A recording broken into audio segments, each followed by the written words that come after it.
সভাপতি ইনসাফের সভাপতি বাংলাদেশ ট্রেড ইউনিয়ন কেন্দ্রের কেন্দ্রীয় কমিটির সহ সভাপতি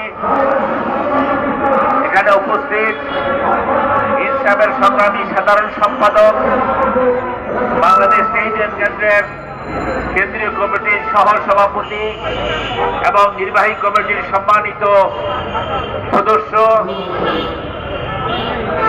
এখানে উপস্থিত সামাজিক আন্দোলনের সংগ্রামী সাধারণ সম্পাদক আমাদের প্রিয় বন্ধু সালেহ আহমেদ, ইনসাফের কেন্দ্রীয় নেতৃবৃন্দ, বিভিন্ন শাখা থেকে আগত সংগ্রামী বন্ধুগণ, আমাদের মাঝে উপস্থিত আছেন আরো বাংলাদেশ ট্রেড ইউনিয়ন কেন্দ্রের কেন্দ্রীয় কমিটির সংগ্রামী দপ্তর সম্পাদক, বাংলাদেশ ট্রেড ইউনিয়ন কেন্দ্র নারী শ্রমিক ইউনিয়ন কেন্দ্রের সংগ্রামী সাধারণ সম্পাদক, আরো অন্যান্য নেতৃবৃন্দ। আপনারা দীর্ঘক্ষণ ধরে এখানে বক্তব্য শুনছেন। আমি প্রথমেই বাংলাদেশ ট্রেড ইউনিয়ন কেন্দ্রের পক্ষ থেকে, শ্রমিক কর্মচারী ঐক্য পরিষদের পক্ষ থেকে ইনসাফের এই যে 12 দফা, এই 12 দফার প্রতি আমাদের ব্যর্থহীন সমর্থন জানাচ্ছি।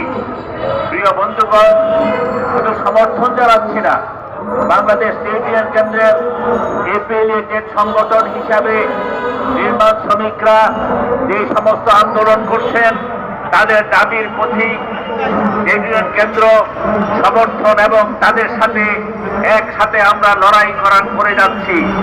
প্রিয় বন্ধুগণ, পূর্ববর্তী বক্তারা বলেছেন, দুর্ভাগ্য আমাদের, আমরা আজকে কিছুদিন আগে বৈষম্য বিরোধী ছাত্র আন্দোলন যে আন্দোলন করেছে তার সাথে এদেশের কৃষক শ্রমিক জনতা অংশগ্রহণ করেছে এই আশায় যে বৈষম্যের অবসান হবে। আমি ব্যক্তিগতভাবে একজন মুক্তিযোদ্ধা হিসাবে ছাত্র অবস্থায় মুক্তিযুদ্ধে অংশগ্রহণ করেছিলাম। সেই পাকিস্তানের বৈষম্যের বিরুদ্ধে আমাদের এই বাংলাদেশকে বৈষম্য মুক্ত করব, আমাদের এখানে একটা সুন্দর দেশ হবে, সোনার বাংলা হবে, পাকিস্তানের শোষণ থেকে আমরা রক্ষা পাব। অত্যন্ত পরিতাপের বিষয়, মুক্তিযুদ্ধের পরেও আমরা লক্ষ্য করেছি যারা গরিব, যারা শোষিত, যারা বঞ্চিত, তারা দায়ী থেকে গেল। আর এই সময়ের মধ্যে 22 পরিবারের মধ্যে হাজার হাজার কোটি কোটি পরিবার সৃষ্টি হলো। একের পর একেই আমরা যখনই কোনো এদেশের সাধারণ মানুষ, শ্রমিক জনতা যখন তাদের প্রত্যাশার জন্য লড়াই করে অংশগ্রহণ করে, আমরা দেখি সেটা সফল হয় না।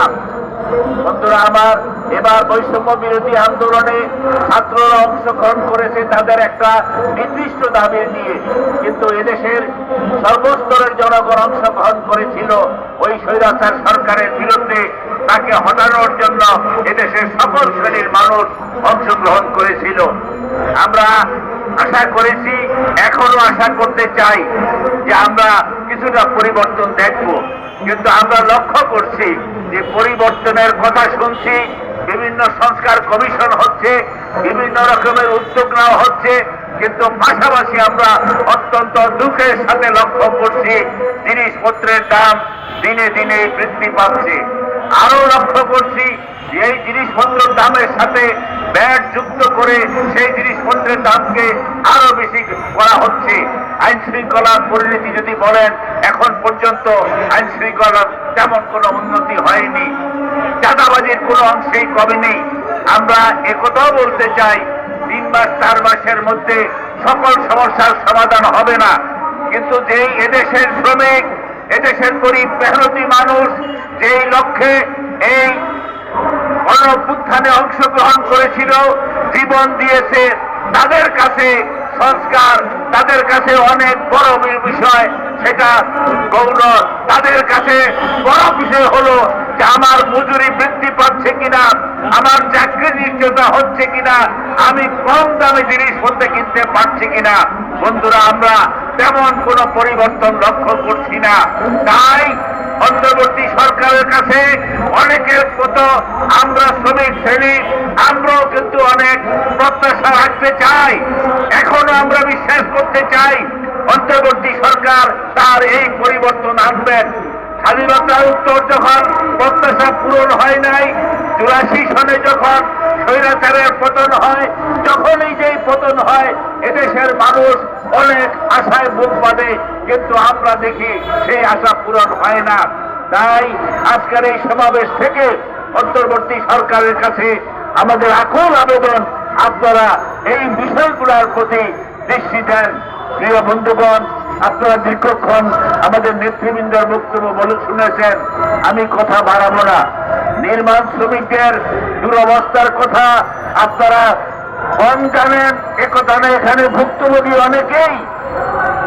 প্রিয় বন্ধুগণ, একটি কথা আপনারা জানেন, ইতিমধ্যে নেতারা বলেছে, এই সুন্দর সুন্দর অট্টালিকা বিল্ডিং তৈরি করে এই সমস্ত শ্রমিকরা এই বিল্ডিং তৈরি হওয়ার পরে তাদের মজুরির পয়সার জন্য যখন ওই বিল্ডিং মালিক অথবা তারা যারা পরিচালনা করেন তাদের কাছে গেলে ওই সুন্দর বিল্ডিং এ ওই নির্মাণ শ্রমিকরা ঢোকার অধিকার পায় না।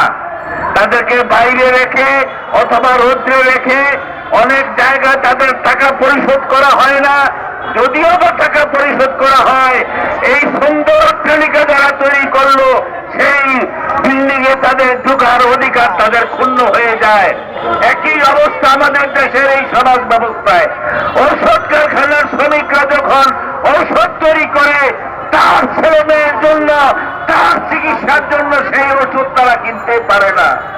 যেই সমস্ত কলকারখানায় গার্মেন্টস সহ যেই শ্রমিকের হাতে সুন্দর সুন্দর গার্মেন্টস তৈরি হয়, সেই শ্রমিকরা সেই কাপড় পরতে পারে না। এটা কি কোনো সভ্য সমাজ হতে পারে? এটা সভ্য সমাজ হতে পারে না। এটা হচ্ছে বড়লোকের সমাজ, এটা সাধারণ গরিব মেহনতি মানুষের সমাজ না। তাই বাংলাদেশ ট্রেড ইউনিয়ন কেন্দ্র মনে করে আমরা আমাদের রুটি রুটির লড়াই করব, মজুরির লড়াই করব, ভারতের লড়াই করব। পাশাপাশি এই অসভ্য সমাজ, এই সমাজ মানুষকে মানুষ মনে করে না, শ্রমিককে মানুষ মনে করে না, সেই সমাজ ভেঙে নতুন সমাজ করতে হবে। সেই সমাজ মানুষ মানুষকে মর্যাদা দেবে, মানুষ মানুষের মতো বাঁচতে পারে। তাই বাংলাদেশ ট্রেড ইউনিয়নের পক্ষ থেকে আমরা কথা না বাড়িয়ে আমরা এই 12 দফার সমর্থনে, আপনারা জানেন শুধুমাত্র নির্মাণ শ্রমিক নয়, আমাদের দেশের শিল্প কারখানার মধ্যে প্রায় 85% বেশি শ্রমিক আজকে তারা শ্রম আইনের বহির্ভূত। তাদেরকে মালিক যেভাবে খুশি সেভাবে চালাচ্ছে। 8 ঘন্টা 12 ঘন্টা, শুক্রবার নাই, শনিবার নাই, তাদের কোনো ছুটি নাই, ন্যূনতম কোনো মানবাধিকার নাই। সেই জায়গায় শ্রমিক কর্মচারী ঐক্য পরিষদ আমরা 9 দফা দাবিনামা দিয়েছি। ওই স্বৈরাচার সরকারের কাছেও দাবিয়ে দিয়েছিলাম, প্রধানমন্ত্রীর কাছেও দিয়েছিলাম, কেউ কর্ণপাত করেন নাই। দাবি দেয়, দাবি পরে থাকে।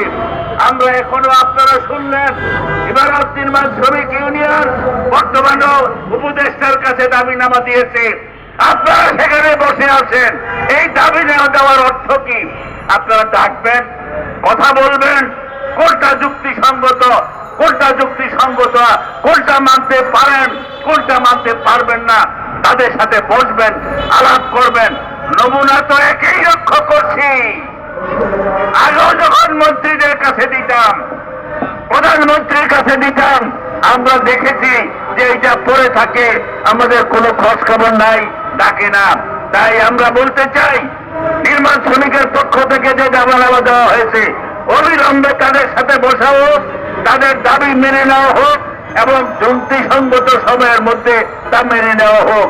রেশনিং এর কথা বলা হয়েছে, বাসস্থানের কথা বলা হয়েছে, ক্ষতিপূরণের কথা বলা হয়েছে। সেখানে তারা মৃত্যুবরণ করলে অনেক সময় ইমারত নির্মাণ শ্রমিক একটি শক্তিশালী সংগঠন, তারা বার্গেনিং করে হয়তো কোথাও কোথাও কিছু আদায় করতে পারে, অধিকাংশ ক্ষেত্রে আদায় করতে পারে না। তাই আইএলও কনভেনশন 121 মোতাবেক এখানে নির্মাণ শ্রমিকদের ক্ষতিপূরণ, এখন সকল সাধারণ শ্রমিকদের ক্ষতিপূরণ নির্ধারণ করতে হবে।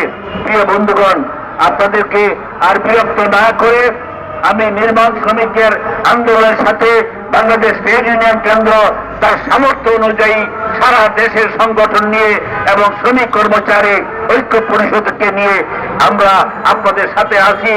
আগামী 10 তারিখ আগামী 10 তারিখ শ্রমিক কর্মচারী ঐক্য পরিষদের জাতীয় কনভেনশন হবে। আবার বলছি, আগামী 10 তারিখ শ্রমিক কর্মচারী ঐক্য পরিষদ জাতীয় কনভেনশন করবে। সারা দেশের সকল সংগঠনের নেতৃবৃন্দ এখানে আসবে। আমরা যে 9 দফা দিয়েছি সরকারের কাছে, আগেও দিয়েছিলাম, বর্তমান উপদেষ্টা, প্রধান উপদেষ্টা সবার কাছে আমরা দিচ্ছি। আমরা সেই আগামী 10 তারিখে সারা দেশব্যাপী শ্রমিক কর্মচারী আন্দোলন গড়ে তুলবে। আমরা নির্মাণ শ্রমিকের পক্ষ থেকেও ওই যে আমাদের কনভেনশন, সেই কনভেনশনে আপনাদের দাবিগুলি আছে, তারপরেও আপনাদেরকে শ্রমিক কর্মচারী ঐক্য পরিষদের পক্ষ থেকে দাওয়াত করছি যে আপনারা 10 তারিখের কনভেনশনে উপস্থিত থাকবেন। সেখানে থেকে আপনারা জোরালোভাবে আপনাদের বক্তব্য তুলে ধরবেন। আরেকবার নির্মাণ সংগ্রামী ভাই ও বোনেরা এখানে যারা উপস্থিত হয়েছেন অথবা যারা এখানে আমন্ত্রিত বক্তা উপস্থিত হয়েছেন, তাদের সবাইকে ধন্যবাদ এবং কৃতজ্ঞতা জানিয়ে আমি আমার বক্তব্য শেষ করছি। দুনিয়ার মজদুর এক হোক।